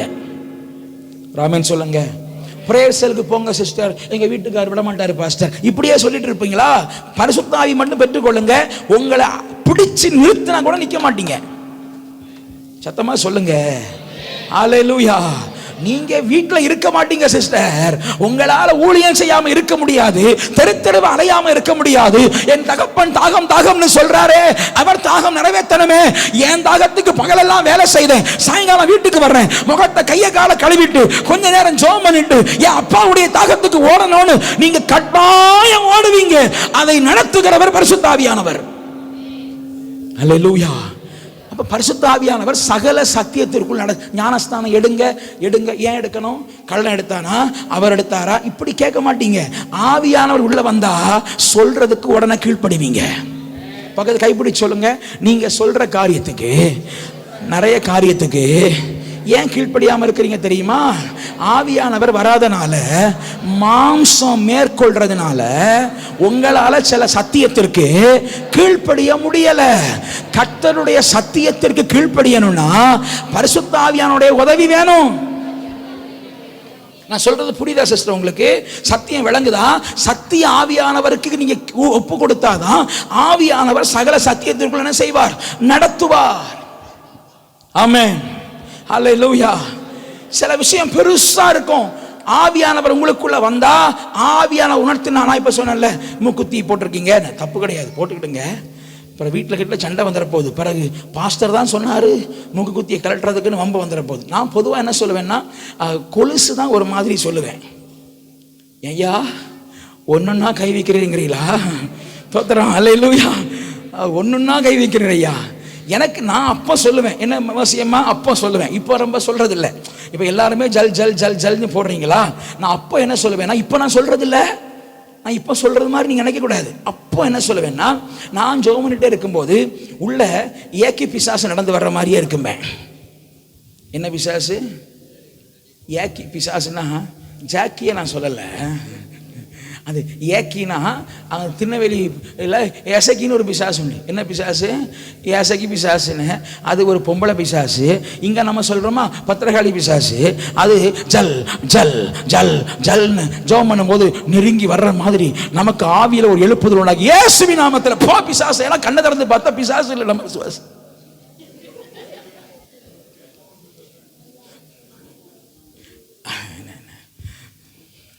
அதனால நான் என்ன சொல்லுவேன்னா, சத்தம் இல்லாமல் போட்டுக்கிடுங்க. எப்படி? அல்லேலூயா. ஏயா நீ நகை போடணுங்கிறீரா, போட வேண்டாங்கிறீரா, என்னதான் யா சொல்ல வரீன்னு கேட்குறீங்களா? நீங்க போடுங்கன்னு தான் சொல்றேன். நான் என்னைக்காவது போட வேண்டாம்னு சொல்லியிருக்கிறேன்னா கட்டாயம் சொல்ல மாட்டேன், நீங்க போட்டுக்கிடுங்க. ஆபிரகாமுடைய மனைவி சாராள், ரெபேக்காள் இப்படியே தங்களை அலங்கரித்தார்கள். அலங்கரிங்க. தோத்திரம். என்னதோ ஒரு முடிவுக்கு வாங்க. பரிசுத்த ஆவியானவர் உங்களுக்குள்ள பேசினா எல்லாம் நடக்கும். அல்லேலூயா, சோத்திரம். எனக்கு வெள்ளையை பிடிக்காது தெரியுமா? ஒரு காலத்தில் சண்டை போடுவேன் வெள்ளைக்கு. இப்போ என் சட்டை முக்கால்வாசி வெள்ளை தான். அது அப்படி மாறிடுச்சு. ஜெபிக்க ஜெபிக்க ஒரு தேவ பிள்ளை. நான் கேட்குறேன், நீங்க அலங்காரம் பண்ற தப்புன்னு சொல்லல, அலங்காரம் பாவம்னு பிரசங்கம் பண்ணல. சில நேரத்தில் அது உங்களுக்கு விக்கிரகமா இருந்தா ஆண்டவர் உங்களோட இடைப்படுவார், எல்லாரோடும் அல்ல. நான் தெளிவா சொல்ற சத்தியத்தை பாஸ்டர் இப்படி சொல்றாருன்னு ஒரு ஃப்ரேம் போடாம தெளிவா புரிந்து கொள்ளுங்கள். சிலரோட கர்த்தர் இடைப்படுவார். நீங்க ஜெபிக்க ஜெபிக்க. சிம்பிளா சொல்றேன் சிஸ்டர், சிம்பிளா சொல்றேன் பிரதர், ஜெபத்துல வளருங்க, நிறைய மாற்றங்கள் தானே நடக்கும். அல்லேலூயா. நீங்க போய் சொல்றாளா இருந்துட்டு போங்க, ஜெபம் பண்ணுங்க, வாயில போய் வராது. அல்லேலூயா. நான் என்ன சொல்றேன் தெரியுமா? ஒரு பெரிய வெளிச்சம், நாம இருட்டில் இருக்கிறோம். இருட்டில் இருந்தா எங்க அழுக்கு இருந்தாலும் ஒன்றும் தெரியாது, ஏன்னா எங்க இருக்கிறோம். ஆனா வெளிச்சத்தை நெருங்க நெருங்க, ஐயோ இங்க கருப்பு இருக்குல்ல, ஐயோ இங்க ஒரு டாட் இருக்குல்ல, ஒவ்வொன்னா நீங்க சுத்தம் பண்ணுவீங்க. பிறகு அந்த பிரகாசத்தோடு நீங்கள் பிரகாசமாய் மாறிவிடுவீர்கள். நான் சொல்றது உங்களுக்கு விளங்குதா? திரும்ப சொல்றேன், ஜொல்ஸுக்கு எதிராக நான் பிரசங்கம் பண்ணல. கர்த்தருடைய ஆவியானவர் இன்னைக்கு இதை சொல்லணும் இதன்னு யோசித்ததுனால நான் தெளிவா சொல்றேன். இங்க இருக்கிற வாலிப பிள்ளைகளுக்கு சொல்றேன், ஐயா நீங்க அலங்காரம் பண்ணுங்கம்மா, நல்லா உடுங்க, நல்லா இருங்க. ஆனா கர்த்தருக்கு பிரியமில்லாத காரியங்கள் உங்க வாழ்க்கையில என்ன செய்யக்கூடாது, வந்துடக்கூடாது. நகத்தை வளருங்க, நகத்தை வளருங்க. தோத்திரம். சில பிள்ளைகள் இப்போ மறைக்கிறாங்க, ரொம்ப போச்சியா இவர் நம்ம கையை பார்த்துட்டாரு. நம்ம நகத்தை வளருங்க. எந்த அளவுனா பிள்ளை அளவுக்கு வளருங்க, பிள்ளையா வளர்க்காதுங்கம்மா, பிள்ளையா வளருங்க. நகத்தை வளருங்க, பிள்ளையா. சிலர்லாம் எங்களுக்கு இது அவசரத்துக்கு தேவைப்படுதுல, என் புருஷன் கொண்டு குறவளையை குத்தவா, ஏமா ஏமா ஏமா பிரச்சனை வந்தால் பிறகு ஆயுதம் போய் எடுக்க வேண்டிய அவசியமே இருக்காது, கையிலேயே இருக்கு. கசக்குன்னு குத்திட்டா அப்புறம் அந்த மனுஷன் தொலைஞ்சு போயிடுவான். அதனால வேண்டாமா, கொஞ்சம் கவனமா. அல்லேலூயா, ஸ்தோத்திரம். கர்த்தர் பரிசுத்த சரீரமாய் நம் சரீரத்தை மாற்ற விரும்புகிறார். தலை முதல் பாதம் வரை பரிசுத்த ஆவியானவர் ஆட்கொள்ளுவாராக. அல்லேலூயா. நான் வேறு நீர் வேறல்ல, நாம் இருவரும் ஒருவரானோம். இதுதான் தேவ ஆவியின் அனுபவம். ஆவியானவர் உங்களோட இருந்தா இது பிடிக்கும் நீங்க நினைச்சீங்கன்னா தாராளமா தாராளமா அதை செய்யலாம். அல்லேலூயா. சரி, நான் என்ன சொல்ல வரேன், ஆவியானவர் நடத்துவார். புருஷனுக்கு கீழ்ப்படியாம இருக்கிறீங்களா, பரிசுத்த ஆவியை பெற்றுக் கொள்ளுங்கள். ஆவியானவர் நடத்துவார். கீழ்ப்படியாத பிள்ளைகள் இருக்கிறீங்களா, ஆவியை பெற்றுக் கொள்ளுங்கள். நடத்துவார். சகல சத்தியத்திற்குள்ளும் உங்களை நடத்துகிறவர் பரிசுத்த ஆவியானவர். பெரியவர்களை கனம் பண்ணாம இருக்கிறீங்களா, பரிசுத்த ஆவியை பெற்றுக் கொள்ளுங்கள். நான் சொல்றேன் பிரதர், பரிசுத்த ஆவியை மாத்திரம் பெற்றுக் கொள்ளுங்கள். நான் சபையில யாரோடையும் பேச மாட்டேன், ஆனா பரிசுத்த ஆவியை பெற்றுக்கொண்ட பிறகு நான் நிறைய ஹெல்ப் பண்ணுவேன். அங்கிள் அங்கிள் அங்கிள் வாங்க, அங்கிள் அங்கிள் எல்லா சபையில உள்ள பெரிய அங்கிள் எல்லாம் அங்கிள் வாங்க, அங்கிள் தம்பி எனக்கு தண்ணி வேணும், உடனே ஓடி போவேன். என்ன உதவி வேணும் அங்கிள் உங்களுக்கு சொல்லுங்க அங்கிள். ஏன்னா ஆவியானவர் வந்த பிறகு கனம் பண்ண நம்மை வைப்பார். அல்லேலூயா. சகல சத்தியத்திலும் நடத்துவார். சும்மா இருந்தோம், திடீர்னு பார்த்தா செல்லப்பான்னு ஒரு பாஸ்டர் எங்க ஸ்தாபனத்துல காஷ்மீர்ல குண்டடிப்பட்டு, காலில் குண்டடிப்பட்டு செல்லப்பா பாஸ்டருக்கு, அதனால ஜெபம் பண்ணுவோம். பெரியவங்க எல்லாம் ஜெபம் பண்றாங்க. நானும் இன்னைக்கு அமெரிக்காவில் இருக்கிற சுனில் சேர்ந்து, ஏப்பா நம்ம மிஷனரிக்கு குண்டடிப்பட்டுச்சு, பரிசுத்த ஆவி இருந்தா அது நடக்கும், வா நம்ம ஜெபம் பண்ணுவோம். எப்பா காலையில சர்ச்சு 8 மணிக்கு, நீ ஒண்ணு பண்ணு, 7 மணிக்கு வந்துடுறியா? 7 மணிக்கு நான் 7 மணிக்கு வந்துடுறேன். வீட்டில் சொல்லிட்டு வந்துடுவோம். 2 பேரும் வீட்டில் போய் நாங்க காஷ்மீர் மிஷனரிக்காக ஜெபம் பண்ண போறோம், 7 மணிக்கு சபைக்கு போவோம். எங்க வீட்லையும் போட்டாங்க. 7 மணிக்கு சபையில வந்து 8 மணி வரைக்கும் சர்ச்சுக்கு மாடியில டேபிள் எல்லாம் அடுக்கி வைக்கிற ஒரு இடத்துல உட்கார்ந்து நாங்க ஜெபம் பண்றோம். ஆண்டவரே நீங்க மிஷனரிக்கு காயம் பட்டுடுச்சான், அந்த மனுஷனை சந்தியும். பாஸ்டர் நேரம் வராரு, வந்த உடனே தம்பி பாருங்க என்ன பண்றீங்க, அவருக்கு அன்பாவே பேச மாட்டார், கோபமா பேச, என்ன பண்றீங்கப்பா இங்க? பாஸ்டர் நாங்க வட இந்திய மிஷனரிக்கா ஜெபம் பண்றோம். ஜெபம் பண்ணுங்க ஜெபம் பண்ணுங்கன்னு போயிட்டார். நீங்களை யார் ஜெபிக்க சொன்னது? சர்ச்சி மூப்பரா, சபை பாஸ்டரா? கிடையாது. எங்களை ஜெபிக்க வச்சது யாரு? பரிசுத்த ஆவியானவர். பரிசுத்த ஆவியானவர் வந்தா சகல சத்தியத்திற்குள்ளும் நடத்திய தீருவார். சிஸ்டர் வீட்டில் உட்கார்ந்தா போர் அடிக்குது இல்ல, வசனம் வாசிக்க போர் அடிக்குது இல்ல, ஜெபிக்க போர் அடிக்குது இல்ல, இன்னைக்கு ஒரு புதிய ஆவியை பெற்றுக் கொள்ளுங்கள். அந்த ஆசை தேனிட்ட பணியாரம் போல வரும். அல்லேலூயா. நான் சொல்றது உங்களுக்கு புரியுதா? புரியுதா? அல்லேலூயா. யாக்கோபு 3ஆம் அதிகாரம், யாக்கோபு 3ஆம் அதிகாரம் 14, 15 வாசிக்கலாமா? யாக்கோபு 3ஆம் அதிகாரம். ஸ்தோத்திரம், ஸ்தோத்திரம். உங்கள் இருதயத்திலே கசப்பான வைராக்கியத்தையும் விரோதத்தையும் வைத்தீர்களானால் பெருமை பாராட்டாதிருங்கள். சில ஆள் பரிசுத்தாவிக்கு இடம் கொடுக்காம கசப்பு, விரோதம், அந்த என் தம்பி அவன்கிட்ட பேசவே மாட்டேன், இல்லையா, என் தங்கச்சி பேச மாட்டேன், அக்காட்ட பேச மாட்டேன், பக்கத்து வீட்டுக்காரங்கள்ட்ட பேச மாட்டேன், அவங்கள்ட்ட பேச மாட்டேன். பரிசுத்தாவி உள்ள இருக்கணுமா வேண்டாமா? பரிசுத்தாவி உள்ள இருக்கணும்னா என்ன இருக்கக்கூடாது? சத்தமா சொல்லுங்க. கசப்பு, வைராக்கியம், விரோதம் வைத்தீர்களா நீங்கள் பெருமை பாராட்டாதிருங்கள். சத்தியத்துக்கு விரோதமாய் பொய் சொல்லாமலும் இருங்கள். அடுத்த வசனம். இப்படிப்பட்ட ஞானம் பரலோகத்தில் இருந்து வராம லௌகீக இறங்கி வருகிற ஞானமா இராமல் லௌகீக சம்பந்தமானதும் ஜென்ம சுபாவத்துக்குரியதும் பேய்த்தனத்துக்கு அடுத்ததும். பக்கத்துல கைப்பிடி சொல்லுங்க. உங்களுக்குள்ள கசப்பு, விரோதம், வைராக்கியம் யாரை குறித்தாவது இருந்தா அதை பரிசுத்த வேதம் ஜென்ம சுபாவம்னு சொல்லுது, உலகம் சம்பந்தமானதுன்னு சொல்லுது. புரியுதா சிஸ்டர்? அப்படி கேளுங்க. புரியுதா பிரதர்? உலகம் சம்பந்தமானதுன்னா ஆவிக்குரியவர்கள் நீங்க இல்லைன்னு அர்த்தம். அப்படி சொல்லுங்க. சொல்லுங்க. ஆவிக்குரியவர்கள் இல்லைன்னு அர்த்தம். ஜென்ம சுபாவம் சம்பந்தமானதுன்னா நீங்க ரட்சிக்கவே படலைன்னு அர்த்தம். பேய்த்தனத்திற்கு அடுத்தது. அப்போ நீங்க விசுவாசி இல்ல, பேய்னு அர்த்தம். அல்லேலூயா. யாராவது கோவ, கசப்பு, வைராக்கியமா இருக்கீங்களா? அல்லேலூயா. பாருங்க, பாஸ்டர் ரொம்ப மோசமா பேசுறாரு. ஐயா, நான் பேசல, இந்த பரிசுத்த வேதம் அப்படிதான் பேசுது. திரும்ப வாசிப்போமா? ஒருத்தர் வாசிங்க, மற்றவங்க எல்லாம் கவனிங்க. எல்லாம் சேர்ந்து வாசிப்போமா? வாசிப்போம். இப்ப 15ஆம் வசனம். இப்படிப்பட்ட ஞானம் பரத்தில் இருந்து இறங்கி வருகிற ஞானமாகிராமல் லௌகீக சம்பந்தமானதும் ஜென்ம சுபாவத்துக்குரியதும் பேய்த்தனத்துக்கு அடுத்ததுமா இருக்கிறது. இதை வச்சுட்டு பரிசுத்தாவி வேணும்னா எப்படி? தரமாட்டார். இருதயத்தை முதல்ல என்ன செய்யணும்? பரிசுத்தாவி வேணும்னா சுத்தம் பண்ணணும். அப்புறம் அடுத்த வசனம் வாசிங்க. வைராக்கியம். என்ன வைராக்கியம்? என்ன வைராக்கியம்? பாஸ்டர் ராஜமணி பாஸ்டர் அழகா சொல்வார், செத்தாலும் வாசப்படி மிதிக்க மாட்டேன். செத்தா நீ எங்க போவா? பரலோகத்துக்கு போகலாம். யார் சொன்னது? எங்க பரலோகம் போகும்? வைராக்கியம் வச்சுட்டு செத்தா பரலோகமா போகும்? அல்லேலூயா. நரகத்துக்கு போகும். அப்ப செத்தா நீங்க போ, சுடுகாட்டுக்கு போவா. அப்புறம் எங்க அவன் வீட்டுக்கு போறது? செத்தா எங்க போவா? சுடுகாட்டு தானே பிரதர் போனோம். அங்க பக்கத்து வீட்டில் வைராக்கியமா வச்சிருந்த வீட்டுக்கு போயிட்டு வர முடியாது. அப்போ சொல்லலாம், செத்தாலும் உன் வீட்டு வாசல் மிதிக்க மாட்டேன். கண்டிப்பா மிதிக்க முடியாது. செத்தா நேர சுடுகாட்டுக்கு தான் கொண்டு போனோம். அல்லேலூயா. அப்போ இந்த வைராக்கியம் எல்லாம் ஆகாத வைராக்கியங்கள். விரோதமும் எங்கே உண்டோ அங்கே கலகம். கலகம் என்னது? கலகம். என்ன உண்டு? கலகம். சமாதானம் கெட்டு போயிடும் பிரதர், சிஸ்டர். எங்க வைராக்கியம் இருக்கோ, எங்க விரோதம் இருக்கோ, அங்க குழப்பம் உண்டாகும். அவங்க குழப்பவாதியா இருப்பாங்க. யாரு விரோதம் வச்சிருக்கிறாங்க, தம்பிமார் கவனிங்க.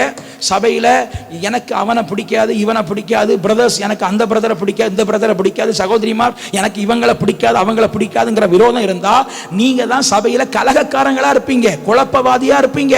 கலகமும் துர்ச்செய்கைகளும் உண்டு. அந்த கலகத்தோடு நிப்பாட்ட மாட்டீங்க, அவங்களுக்கு விரோதமா துர்ச்செய்கைகளை செய்வீங்க. அவங்கள பத்தி 4 பேர்ட்ட கெட்டதா பேசுவீங்க, அவமானப்படுத்துவீங்க, பேரை நார பண்ணுவீங்க, அல்லது அவங்களுக்கு விரோதமா ஏதாவது பேசுவீங்க. இது உங்களுக்கு ஆசீர்வாதமா இருக்காது, சாபமா முடியும். நான் சொல்றது உங்களுக்கு புரியுதா? புரியுதா? அப்படி வாசிங்க, வாசிங்க, அப்படியே வாசிங்க. பரத்திலிருந்து வருகிற ஞானமோ முதலாவது சுத்தம் உள்ளதாயும். பரத்திலிருந்து வருகிற ஞானம் எப்படி இருக்கும்? சுத்தம் உள்ளது. பரிசுத்த எப்படிப்பட்டது? சுத்தம் உள்ளது. பின்பு சமாதானம், சாந்தம். 2 பேர் சண்டை போட்டா சண்டை போடக்கூடாது, இணங்கி போங்கன்னு இணக்கம் உள்ளதாயும் இரக்கத்தாலும் நற்கனிகளாலும் நிறைந்ததாயும் பட்சபாதம் இல்லாததாயும் மாயமற்றதாயும் இருக்கிறது. பரிசுத்த ஆவியானவர் இறங்கி வந்தா இதெல்லாம் நடக்கும். அல்லேலூயா. ஸ்தோத்திரம். கடைசியா சொல்றேன், எபேசியர் 1:14 வாசிக்கலாமா? எபேசியர் 1:14 சீக்கிரம் வாசிப்போம். எபேசியர் 1:14. ஹalleluya. அவருக்கு சொந்தமானவர்கள், அவருக்கு சொந்தமானவர்கள் அவருடைய மகிமையை புகழ்ச்சியாக மீட்கப்படுவார்கள், மகிமையின் புகழ்ச்சியாக மீட்கப்படுவார்கள் என்பதற்கு ஆவியானவர் நம்முடைய சுதந்திரத்தின் அச்சாரமாய் இருக்கிறார். எல்லாரும் கேளுங்க. ரேஷன் கார்டை சொல்லுங்க, பக்கத்தில் கைப்பிடிச்சிருங்க. ரேஷன் கார்டை பதிவு பண்ணிட்டீங்களா? அவங்க என்ன சொல்றாங்க? பதிவு பண்ணிட்டீங்களா? இல்லை அது என்ன வைக்க சொன்னாங்க? கை ரேகை வச்சுட்டீங்களா? அப்படி கேட்க, ரேகை வச்சுட்டீங்களா? சரி. வக்கீல் என்ன நடக்கும்? அப்போ பக்கத்தில் சொல்லுங்க, பரலோகத்துக்கு போகணும்னா பரிசுத்த ஆவியானவங்கிற முத்திரை வேணும். பரிசுத்த ஆவியானவர் இருக்கிறாரா? அப்படி கேளுங்க, அவங்கள்ட்ட கேளுங்க, பரிசுத்த ஆவியானவர் இருக்கிறாரா? அந்நிய பாஷை அபிஷேகத்தின் அனுபவம் உண்டா? இல்லைன்னா கெஞ்சி கூத்தாடி 1க்கு 2-3 முறையாவது ஆபீசரவை பார்த்து சீல் வாங்கிக்கிடுங்க, பரிசுத்தாவி வாங்கிக்கிடுங்க, விட்டுறாதுங்க. விளங்குதா? பரிசுத்தாவி பெற்றதா எங்க போக முடியும்? மீட்கப்படும் நாளுக்கு முத்திரையாக பெற்ற பரிசுத்தாவியானவர். ஒரு ஆமீன் சொல்லுங்க. கேட்கணும். சிலர் பரிசுத்தாவி பெறல, நான் தாகத்தோடு இருக்கிறேன், கர்த்தர் எனக்கு தரலன்னு வருத்தப்படாதுங்க. கர்த்தர் நிச்சயமா நிரப்புவார். அவர் பட்சபாதம் உள்ளவர் அல்ல. ஸ்தோத்திரம், ஸ்தோத்திரம், ஸ்தோத்திரம், ஸ்தோத்திரம், ஸ்தோத்திரம், ஸ்தோத்திரம். அவர் நிரப்புவார். அல்லேலூயா. கர்த்தர் நிரப்புவார். அப்புறம் இன்னொரு வசனம் வாசிக்கலாமா? 4ஆம் அதிகாரம் 30ஆம் வசனம் ரொம்ப தெளிவா இருக்கிறது. எபேசியர் 4:30. அன்றியும் மீட்கப்படும் நாளுக்கென்று முத்திரையாக பெற்ற பரிசுத்த ஆவியை. சிலருக்கு என்னன்னா, நான் பரிசுத்த ஆவி பெற்றேன் பாஸ்டர். பெற்றுட்டீங்களா? பெற்றுட்டேன். ஆனா சீரியல் பார்த்தேன். ஆவியானவர் சொல்றாரு, டே டே டே சீரியல் பார்க்காதடா, பார்க்காதடா, எனக்கு துக்கமா இருக்குடா, பார்க்காதடா. ஒரு சிகரெட் பிடிச்சேன், பிடிக்காதடா, வேண்டாண்டா, துக்கமா இருக்குடா. ஒரு பொய் சொன்னேன், சொல்லாதடா, சொல்லாதடா, எனக்கு துக்கமா இருக்குடா. இப்படி துக்கப்பட்டுட்டே இருப்பார் நினைக்கிறீங்களா?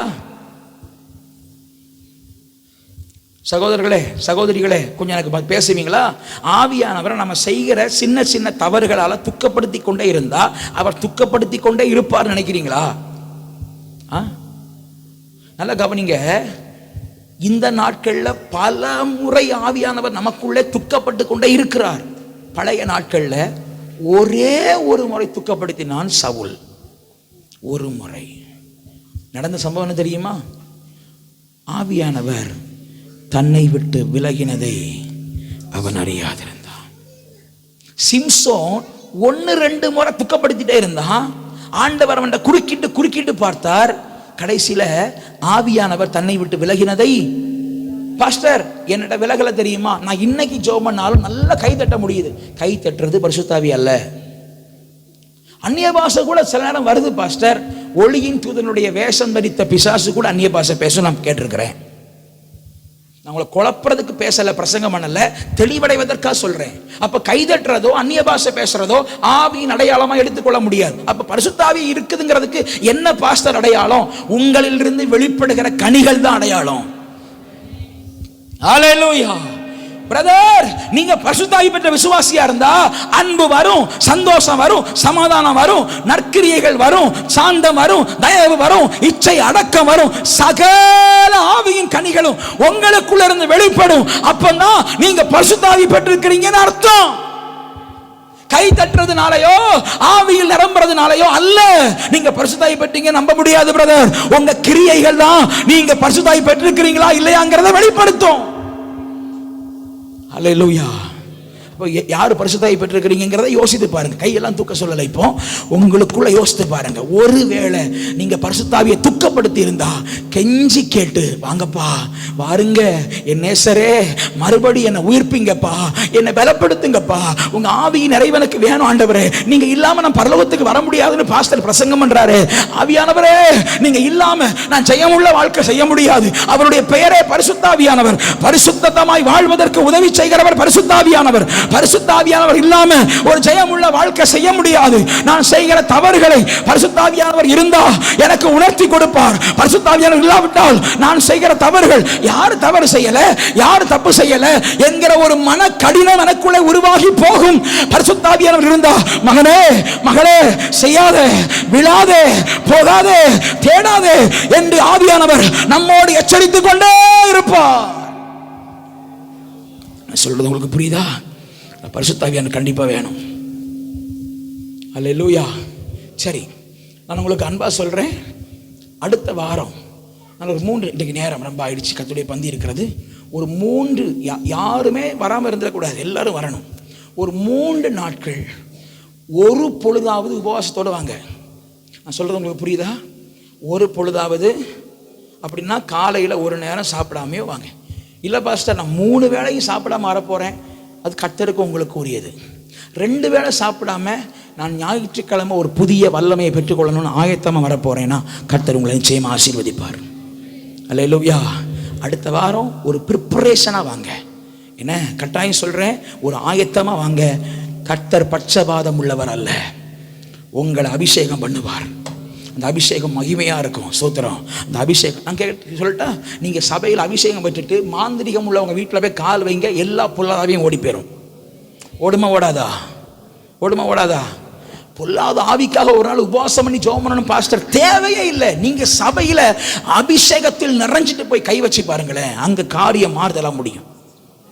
நான் கேட்கிறேன், கம்பி பழுத்திருந்தா யாராவது பிடிக்க முடியும்? பிடிக்க முடியுமா? இப்போ கம்பி பழுத்திருந்தா எந்த இடத்துல கை வைக்கிறோமோ அங்கே பாதிப்பு உண்டாகும். அப்போ நீங்கள் பரிசுத்தாவியில் பழுத்து அனலா அக்கினியா இருந்தா எங்க போய் கால் வைக்கிறீங்களோ அங்கே ஒரு அற்புதம் நடக்கும். ஒரு ஆமீன் சொல்லுங்க. ஹல்லேலூயா. கர்த்தர் அப்படி மாற்ற வல்லமை உள்ளவர். நீங்க சோர்ந்து போகக்கூடாது. எனக்கு அபிஷேகத்தை காத்திருந்தேன் கிடைக்கல, அப்படி சோர்ந்து போகக்கூடாது. தருவார் தருவார் தருவார் தருவார் தருவார். ஏற்ற காலத்தில் தருவார், ஏற்ற சமயத்தில் தருவார். வஞ்சகம் பாராட்டுகிறவர் அல்ல. எனக்கு ரொம்ப நாளைக்கு முன்னாடி நான் ஒரு சின்ன சாட்சி சொல்றேன். ஆரோக்கியராஜ் பிரதருக்கு அபிஷேகம் ரொம்ப தாமதம். அப்போ ஒவ்வொரு முறையும் நான் அபிஷேகத்தை கூட்டத்துக்காக ஜெபம் பண்ணி முடிச்சுட்டு விரக்தி ஆயிரும். எல்லாரும் அபிஷேகம் பெற்றாலும் நமக்கு இந்த பிரதர் அபிஷேகம் பெறலையே. அவங்க அம்மா வேற என்கிட்ட ஃபோன் பண்ணி, பாஸ்டர் எப்படியாவது என் பிள்ளைகள் அபிஷேகம் பெறணும், இங்கே ஜெபம் பண்ணுங்க. ஜெபம் பண்ணுவோம், அபிஷேகம் பெறலையே, விரக்தி ஆயிரும். சில நாட்கள் நீங்க எப்படி யோசிப்பீங்களோ தெரியாது, சில நாட்கள் சபையில் சிலர் அபிஷேகம் பெறலன்னு நான் உபவாசம் போட்டிருக்கிறேன். அபிஷேக கூட்டத்தில் எல்லாருக்காகவும் அல்ல, இந்த விசுவாசி இத்தனை அபிஷேக கூட்டம் தாண்டி அபிஷேகம் பெறலை ஆண்டவரேன்னு தனிப்பட்ட விதமாக உபவாசம் போட்டிருக்கிறேன். அபிஷேகம் பெற்ற நாங்கள் தான் சொல்றது இல்லை, நாங்கள் உங்களுக்காக உபவாசம் போட்டு ஜெபம் பண்ண தெரியுமா? அது என்னுடைய கடமை. அல்லேலூயா. உங்களுக்காக உபவாசம் போட்டு ஜெபம் பண்ண வேண்டியது என்னுடைய கடமை. உங்களுக்கு அபிஷேக எண்ணெயை வார்க்கணுங்கிறதுக்காக நான் கர்த்தரிடத்தில் கதற வேண்டியது என்னுடைய கடமை. அதை நான் கடமையை போய் நான் ஜெபம் பண்ண தெரியுமான்னு சொல்றதுக்கெல்லாம் ஒன்றும் பெருசாக கிடையாது. அது தட் இஸ் மை டியூட்டி. அல்லேலூயா. அப்போ அப்படி ஜெபித்திருக்கிறோம். நான் இன்னைக்கு சொல்றேன், நிச்சயமா கர்த்தர் உங்களை அபிஷேகிப்பார். அபிஷேகிப்பார். எத்தனை பேர் சொல்றீங்க என்ன அபிஷேகம் பண்ணுவார்? எனக்கு அபிஷேகம் வேணுங்கிறவெல்லாம் கை தூக்குங்க. அதாவது வேணும்னா புது அபிஷேகமும் ஏற்கனவே அபிஷேகம் பெற்றிருந்தாலும் ஒரு புதுப்பிக்கப்படுகிற அனுபவம் எனக்கு வேணும் அப்படிங்கிறவங்கலாம் கை தூக்குங்க. ஸ்தோத்திரம் ஸ்தோத்திரம். கர்த்தர் உங்களை பார்க்கிறார். நல்லா கை தூக்குங்க. ஹல்லேலூயா. ஸ்தோத்திரம். சரி, நான் அடுத்த வாரம் ஆயத்தமாக கொஞ்சம் வருவேன், என்னால் முடிஞ்ச வரைக்கும் அப்படி சொல்லணும். சரியா? நான் யாரையும் கட்டாயப்படுத்தலை. 3 வேளை ஒரு பொழுது இருப்பீங்களோ, 3 நாள் ஒரு பொழுது இருப்பீங்களோ, 3 நாள் 2 பொழுது இருப்பீங்களோ, ஒரு ஆயத்தமாக வாங்க. ஜெபக்குழு தலைவர்கள் வரங்கள் பெற்றுக்கொள்ளணும்னு ஆயத்தமாக வாங்க. கர்த்தர் உங்களை அபிஷேகம் பண்ணுவார், வரங்களை தருவார், வல்லமையை தருவார். ஒன்றுமே நடக்க மாட்டேங்குது பாஸ்டர், ஒரு வியாதியை போய் கை வச்சுட்டீங்க, ஜெபம் பண்ணிட்டீங்க, சுகமாயிடுச்சுன்னா அங்கே வாசல் திறக்குமா திறக்காதா? திறக்கும். அல்லேலூயா. ஆமென். சாட்சியாக சொல்கிறேன், ஆரோக்கியராஜ் அம்மா படிப்பறிவே கிடையாது, படிப்பறிவு கிடையாது. தாய் அந்த ஊர் ஃபுல்லாக சிஎஸ்ஐ பேக்ரவுண்டில் ஸ்ட்ராங்காக இருக்கிறாங்க. ஒரு ஆவிக்குரிய கிறிஸ்தவன் உள்ள கிடையாது. இந்த அம்மா